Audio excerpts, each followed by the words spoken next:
তোমাকে বলবে এন দ্বারা বিভাজ্য, এন দ্বারা বিভাজ্য, এটা খুবই ইম্পর্টেন্ট। এটা স্টার দাও বুয়েটে আসতে পারে, এটা স্টার দাও বুয়েটে আসতে পারে, এই টপিক থেকে বুয়েটে কোশ্চেন আসতে পারে।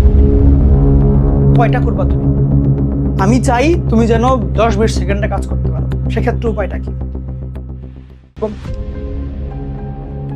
ধরো আমি যদি এইখানে একটা কোয়েশ্চেন তোমাকে দেই, দাঁড়াও,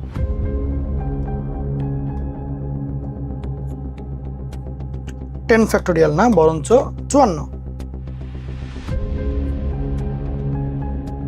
কোয়েশ্চেনটা কি? কোয়েশ্চেনটা হচ্ছে যে 54 নামক যে সংখ্যাটা আছে সেটা যদি 3 পাওয়ার n দ্বারা বিভাজ্য হয় তাহলে n এর সর্বোচ্চ মান কত আসবে? কি বললাম? যে 54 নামক একটা সংখ্যা আছে সেই 54 যদি 3 পাওয়ার n দ্বারা বিভাজ্য হয়, লাইক 3 পাওয়ার 1, 3 পাওয়ার 2, 3 পাওয়ার 3, এরকম এইগুলো দ্বারা বিভাজ্য, তাহলে n এর সর্বোচ্চ মান কত? তার মানে এই 54 নামক সংখ্যাটা 3 পাওয়ার 1, 3 পাওয়ার 2, 3 পাওয়ার 3, 3 পাওয়ার 4, 3 পাওয়ার 5, এরকম বিভিন্ন সংখ্যা দিয়ে আমরা ভাগ করব। করে দেখব যে এগুলোর মধ্যে 3 এর পাওয়ার আমি খালি বাড়াচ্ছি, 1 2 3 4 5 6 করে বাড়াচ্ছি, হাইয়েস্ট কত পাওয়ারের 3 দিয়ে ভাগ করা যায় বিভাজ্য হবে। তো খেয়াল করো 54কে তুমি যদি বেসিক 3 দিয়ে ভাগ করো, যদি বেসিক 3 দিয়ে ভাগ করো সেক্ষেত্রে ভাগফল আসে 18। তার মানে কি এই ভাগফল কারেক্ট, 3 পাওয়ার 1 সিলেক্টেড হলো। তুমি যদি 54কে মনে করো 9 দিয়ে ভাগ করো তাহলে ভাগফল আসে 6। তার মানে কি এই যে পাওয়ার 2 এটা কারেক্ট হইল, 3 স্কয়ার দিয়ে ভাগ করা যাবে।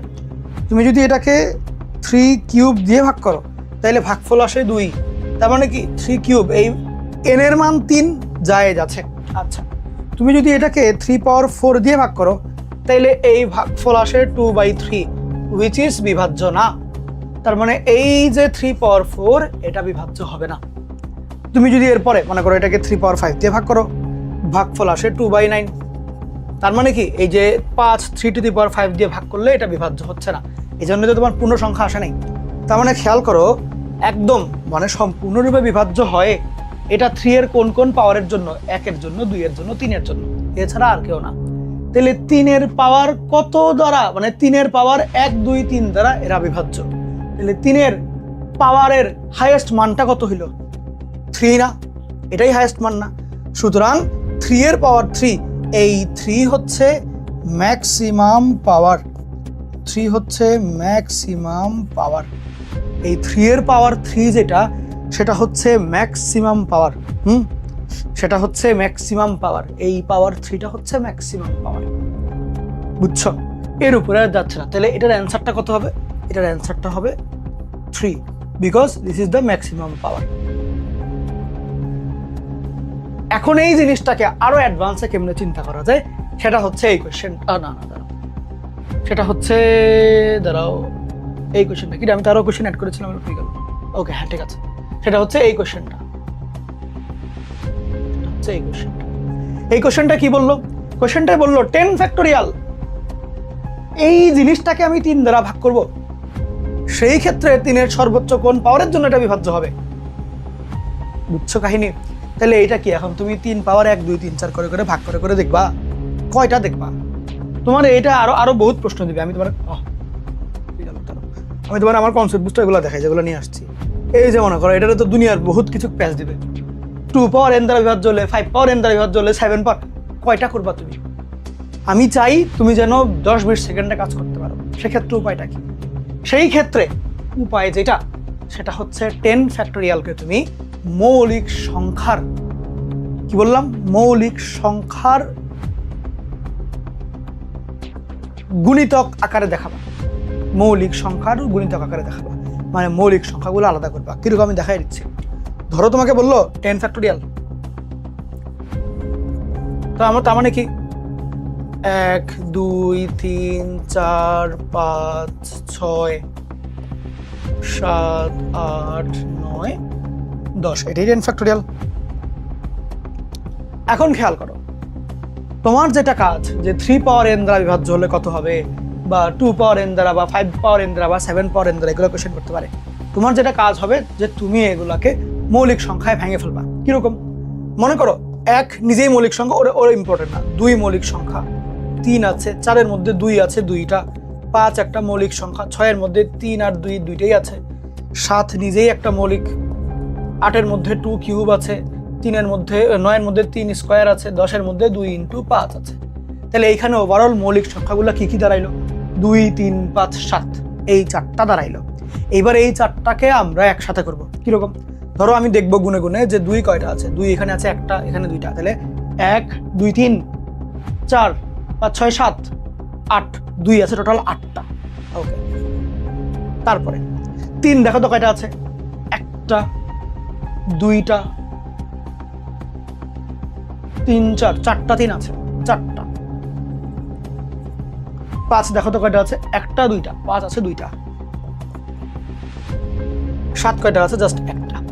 তো এখানে কি হইলো? তার মানে হচ্ছে এই 10 ফ্যাক্টোরিয়ালের মধ্যে গুণ অবস্থায় 8টা 2 আছে, 4টা 3 আছে, 2টা 5 আছে, একটা 7 আছে। তার মানে হইলো তুমি যদি মনে করো 10 ফ্যাক্টোরিয়ালকে 7 দিয়ে ভাগ করো, তাহলে এই 7টা কাটাকাটি যাবে, বিভাজ্য হবে। কিন্তু যেই নাকি তুমি 10 ফ্যাক্টোরিয়ালকে 7 স্কোয়ার দিয়ে ভাগ করবা, 7 স্কোয়ারের মধ্যে 2টা 7, ওর মধ্যে একটার সাথে এটা কাটাকাটি যাবে, বাট আরেকটা 7 রয়ে যাবে। ওই 7 কাটার মতন আর কোনো মৌলিক সংখ্যা এখানে নাই, বিকজ ওই 7 কাটতে হলে আরেকটা 7ই লাগবে, বিকজ এখানে সবাই মৌলিক সংখ্যা। ওকে, ধরো তুমি 10 ফ্যাক্টোরিয়ালকে 3 দিয়ে ভাগ করবা, তাহলে 3 দিয়ে যখন ভাগ করবা, এখানে আছে 4টা 3, একটা 3-এর সাথে কাটাকাটি গেল, আরও 3টা 3 রয়ে যাবে, সমস্যা নাই। তুমি মনে করো 3 স্কোয়ার দিয়ে ভাগ করবা। হ্যাঁ, 10 ফ্যাক্টোরিয়ালকে তোমার টার্গেট হলো আমি 10 ফ্যাক্টোরিয়ালকে 3 স্কোয়ার দিয়ে ভাগ করবো। তো সেই ক্ষেত্রে এখানে 4টা 3 আছে, 2টা 3 চলে যাবে, আরও 2টা 3 থাকবে। কিন্তু তুমি যদি মনে করো এখানে 10 ফ্যাক্টোরিয়ালকে তুমি ভাগ করবা হচ্ছে 3 কিউব দিয়ে, 4টা 3 ছিল, 3টা 3 দিয়ে ভাগ করেছো, কাটাকাটি গেলে আরও একটা 3 থাকে। এখন 4টা 3 দিয়ে ভাগ যদি করো, কাটাকাটি যাবে, তাও কাটাকাটি যাবে। কিন্তু যেই নাকি তুমি এটাকে 3 পাওয়ার 5 দিয়ে ভাগ করবা, ভাই এই 4টার নিচে 4টারে কাটবে, বাট নিচে আরও একটা এক্সট্রা থাকবে। সেই এক্সট্রা 3 কাটার জন্য আর কোনো সংখ্যা কিন্তু অ্যাভেলেবল না, বিকজ বাকিরা সবাই তো এখন মৌলিক। যদি কেউ অ্যাভেলেবল থাকার হইতো, ওরা এমনিই কাটাকাটি করতো, আর কেউ অ্যাভেলেবলই না। এই জন্য তুমি কিন্তু চাইলে এখানে কাটতে পারবা না, বুঝছো কাহিনীটা? তো সেই ক্ষেত্রে এইটা দ্বারা আমরা কি বুঝতে পারছি? এটা দ্বারা আমরা বুঝতে পারছি 7-এর পাওয়ার যেহেতু এখানে 1, তাহলে এটা হাইয়েস্ট 7 পাওয়ার 1 দ্বারা বিভাজ্য, 7 পাওয়ার 2, 3, 4, 5 দ্বারা বিভাজ্য না। সিমিলারভাবে 10 ফ্যাক্টোরিয়ালকে যদি আমি প্রাইম নাম্বারে মানে করি আর কি, গুণিতক আকারে দেখাই, সেক্ষেত্রে 3-এর পাওয়ার 4 যেহেতু, তার মানে এইটা 3-এর হাইয়েস্ট পাওয়ার 4-এর জন্যই বিভাজ্য, এর উপরে 3-এর পাওয়ারের জন্য বিভাজ্য না, লাইক 3 পাওয়ার 5, 6, 7-এর জন্য বিভাজ্য না। সিমিলার ওয়েতে 5 যেহেতু স্কোয়ার আকারে দেখানো যাচ্ছে, তার মানে এটা 5 স্কোয়ার পর্যন্ত বিভাজ্য 5-এর পাওয়ার হিসাবে, 5 কিউব, 5 পাওয়ার 4 এগুলোর জন্য বিভাজ্য না। সেম 2 পাওয়ার 8 যেহেতু, তার মানে 2-এর পাওয়ার 8-এর জন্যই বিভাজ্য, 9, 10, 11-এর জন্য বিভাজ্য না। অর্থাৎ তোমাকে যখনই কোনো ফ্যাক্টোরিয়াল ভ্যালু দিবে, দেওয়ার পরে বলবে 3 টু দি পাওয়ার n দ্বারা বিভাজ্য হলে n এর মান সর্বোচ্চ মান কত আসবে। এইটার মানে হইলো তুমি প্রথমেই 10 ফ্যাক্টোরিয়ালকে আগে এরকম বানানোর পরে সেখান থেকে তুমি প্রত্যেকটা প্রাইম নাম্বার আলাদা করবা। প্রাইম নাম্বার মানে মৌলিক সংখ্যা, বাস্তব সংখ্যাতে পড়াইছে এগুলা। মৌলিক সংখ্যাগুলো আলাদা করার পরে তুমি সবগুলোকে একদম একসাথে মানে সিঙ্গেল আকারে লিখবা, like 2 power 8, 3 power 7 or something লিখলা। লিখার পরে এটা তুমি মেইন থিমটা যেটা চিন্তা করবা যে এখানে আমার 2 পাওয়ার 8 আছে, তার মানে 2-এর হাইয়েস্ট পাওয়ার 8-এর জন্যই এই সংখ্যাটা বিভাজ্য। 3-এর পাওয়ার 4 মিনস 3-এর হাইয়েস্ট পাওয়ার 4-এর জন্যই এই সংখ্যাটা বিভাজ্য। 5 স্কোয়ার মিনস 5-এর পাওয়ার 2-এর জন্যই এই সংখ্যাটা বিভাজ্য, লাইক দ্যাট। ওকে, সিমিলার ওয়েতে 7-এর জন্য একই কথা। এখন তাহলে তোমাকে যেহেতু বলেছে 3-এর পাওয়ার n দ্বারা বিভাজ্য হলে n এর হাইয়েস্ট মান কত, যেহেতু এখানে 3 পাওয়ার 4 আছে, তার মানে 3-এর পাওয়ার হাইয়েস্ট 4 হইতে পারবে, তাহলে বিভাজ্য, এর উপরে কারোর জন্য বিভাজ্য না। সো আমার অ্যান্সার ইজ কত? আমার অ্যান্সার ইজ 4। এই 4 কই থেকে আসছে বলো? এই 4 আসছে এখান থেকে, এই 4 আসছে এখান থেকে। তাহলে সিমিলার ওয়েতে আমি যদি বলি এই সমস্ত উত্তর কেমনে আসবে, খেয়াল করো, আমার 10-এর ফ্যাক্টোরিয়াল, আমার এই জিনিসটা ফ্যাক্টোরিয়াল, কত ফ্যাক্টোরিয়াল? আমার এই জিনিসটা 10-এর ফ্যাক্টোরিয়াল, 2-এর পাওয়ার 8, এই তারপরে দেখো তো কত, 3-এর পাওয়ার 4 ছিল না, 4, 2, 7, 4, 2 এই হলো 7। তাহলে খেয়াল করো, আমি দেখবো ফোকাস করবো এই পাওয়ারগুলোর দিকে। তো যদি বলে 10 ফ্যাক্টোরিয়ালকে 2 পাওয়ার n দ্বারা বিভাজ্য হলে n এর হাইয়েস্ট মান কত, যেহেতু এখানে 2-এর হাইয়েস্ট পাওয়ার 8, তাহলে এখানে 8, 5 পাওয়ার n এর বিভাজ্য হলে হাইয়েস্ট পাওয়ার কত? 5 এর হাইয়েস্ট পাওয়ার 2, তাহলে এখানে 2। 7 পাওয়ার n এর বিভাজ্য কত? 7 এর পাওয়ার হচ্ছে 1, তাহলে এখানে 1। ওই জন্য উত্তরগুলো আসছে। তাহলে ঠিক সিমিলার ওয়েতে আমরা যে 54 নিয়ে কাজ করলাম, চলো 54 কে কাজ করি। 54 এর জন্য এই অঙ্কটা করি। চলো, এই যে মনে করো 54, খেয়াল করো, এই যে আমার 54, এই 54কে আমি যদি ভাঙি কত হয়? ভাঙতে গেলে দেখো তো দেখি। 54 তো 6 নং 54, 6 নং 54, 27 দুগুণ না 54, 2 ইন্টু 27, 2 ইন্টু 3 কিউব। তাহলে এটা হচ্ছে 2 এর হাইয়েস্ট পাওয়ার 1 এর জন্য বিভাজ্য, 3 এর হাইয়েস্ট পাওয়ার 3 এর জন্য বিভাজ্য। এই জন্য এটার ম্যাক্স পাওয়ার হচ্ছে 3, অ্যান্সার হচ্ছে 3 আসে। বুঝছো? সবগুলোকে তুমি এমনি ভেঙে ফেলবা। এটা হলো অ্যাকচুয়াল নিয়ম, যেটা তুমি ফিল করতে পারবা। এটা হলো ওইটার শর্টেস্ট প্রসেস, এবং কারণটা তো বলেই দিলাম। তো তুমি যখন অঙ্কগুলো করবা, অন্যান্য বাচ্চা 10 ফ্যাক্টরিয়াল বলতে এরকম অনেকগুলো সংখ্যা দেখবে গুণ আকারে, বাট তুমি আসলে এইটা দেখবা না, তুমি দেখবা এইটা। বুঝছো? তোমরা যারা নাকি সামনে জিআরই পরীক্ষা দিবা, ধরো আমেরিকা যাবা মাস্টার্স পিএইচডি করতে, জিআরই পরীক্ষার সময় কিন্তু এই টাইপের কোশ্চেন খুবই ইম্পর্টেন্ট।